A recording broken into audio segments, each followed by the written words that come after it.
natin siguro isang minuto kasi kanina na-delay naman tayo kanina. Papasukin na si John kahit mga ilang minuto. Okay. Sige, John. Sige, sir. Yung ano ko lang, sir, yung narinig ko yung invention nyo, hinahanap ko siya kung ano talaga yung effectiveness nun. Tsaka yung safety niya. Kasi dalawa lang naman ang hinahanap natin sa gamot eh, safety tsaka efficacy. So yung safety niya, napatunayan natin na yung hydrogen peroxide, nandun mismo sa loob ng katawan natin. Kasi na-detect siya sa blood. Malinaw ba, sir? Opo, sige, tuloy lang, go ahead. Na-detect siya sa blood, tapos hindi lang yon, na-detect din siya doon mismo sa loob ng cell natin, sa cytoplasm, saka sa mitochondria. So makikita natin yung hydrogen peroxide, part na siya ng sistema ng katawan natin. Pero bakit ba nandoon yung hydrogen peroxide?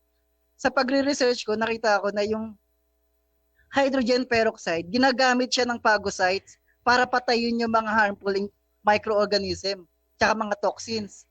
So, yung panlaban ng katawan natin para sa mga viruses, bacteria, nandito na sa katawan natin eh. Ginagamit na siya.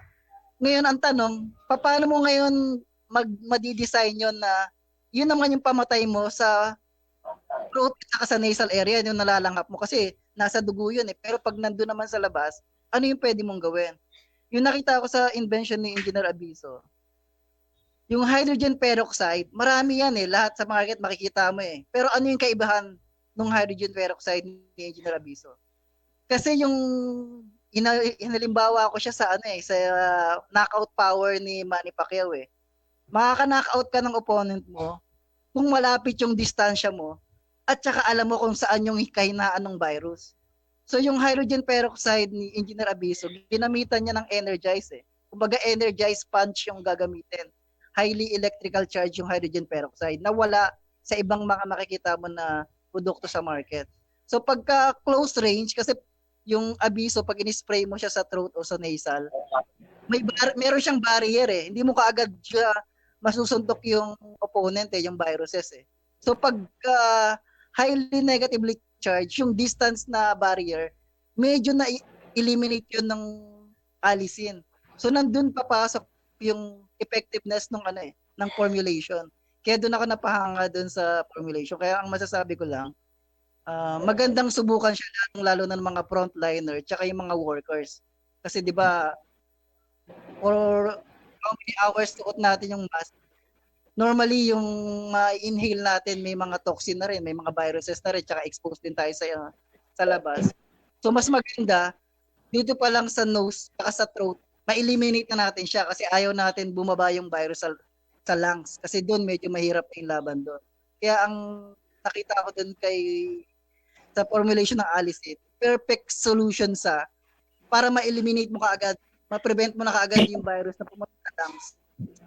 Kasi pag pumunta sa lungs, although meron pa rin siyang pahabol, kasi kung naman sa lungs yung virus, nag-iiwan yung Alicet spray ng zinc.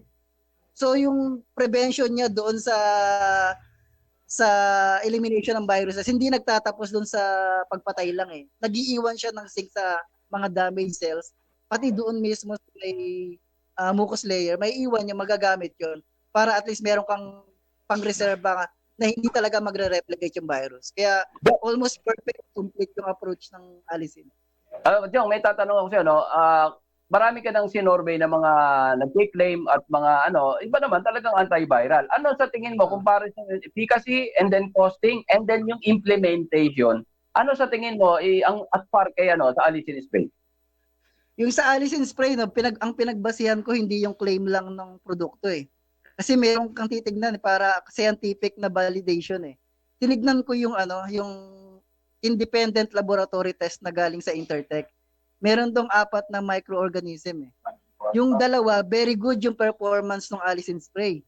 Doon sa isa, yung candida na microorganism, 99.9% in less than 1 minute. Ibig sabihin, kung questionin mo, effective ba yung ano? Effective ka. Dahil nakikita natin na valid yung result. Tapos yung sa implementation, normally, yung nakakaramdam ng sa katawan o kaya sa infection magpupunta ka sa doktor, which is hindi ganun kamura para gawin mo yon. Pero kung may Alicin Spray ka, yung nakita mo na pwede mong gawin kahit walang doktor kasi ano siya, preventive siya eh. So magagawa mo kaagad ng para sa sarili mo nang hindi ka lalabas, hindi ka masyado magagastusan. Sa implementation naman, Aha. yung sa implementation, sir, ito nakikita ko. Kasi ang number one problema ng mga workers na tulad ko, tsaka lalo na yung mga frontliners, exposed kami, di ba? Hindi natin masasabi kung what time ka tatamaan o protected ka ba talaga. Pero pagka yung alisin, sabi ko nga kay Engineer Abiso, para na siyang cellphone eh. Pag aalis ka sa bahay, pag nakalimutan mo yung cellphone mo, babalik ka eh. Dahil nandun yung buhay ng, ano mo, ng trabaho mo at ng mga communication mo eh. Pero yung alisin, kasama na rin siya, magiging kasama siya ng part ng pag-alis mo araw-araw sa bahay. Pag meron ka nun, alam mo na kung paano lalabanan yung virus, mga infection, mga toxins. So, malaking bagay talaga na meron kang alisin na nasa bit-bit mo lagi. Hello, Jong. Okay. Ngayon, kapalagi kong iyan, itutuloy, sandali lang, ano, sorry, akala na-interrupt kita. Yung bang sinasabi kong 15 days, 30 days challenge para ma-wipe out ang alisin kung mabibigyan lahat ang tao sa buong Pilipinas, pwede bang mangyari? Posibilidad ba? Kasi wala pang kumukontra. Baka ikaw, pwede bang kontrahin? Hindi. Yung binigay mo nga, napakalawak na ng days mo eh. Kasi yung efficacy ng pagpatay ng alisin, less than 1 minute eh. Kung gagamitin yun ng tao, 1 minute nga lang tapos na yung problema niya eh. Kaya nga, di ba? So, hindi imposible yung 15 days kasi sa loob ng wala pang 1 minuto, wala ka ng problema eh. Ano pa yung problema mo sa 15 days? 1 Kaya minute lang tapos na eh. Ayun. So, hindi imposible siya. Ngayon ko lang narinig sa iyan, ha? Ngayon ko lang narinig sa iyan.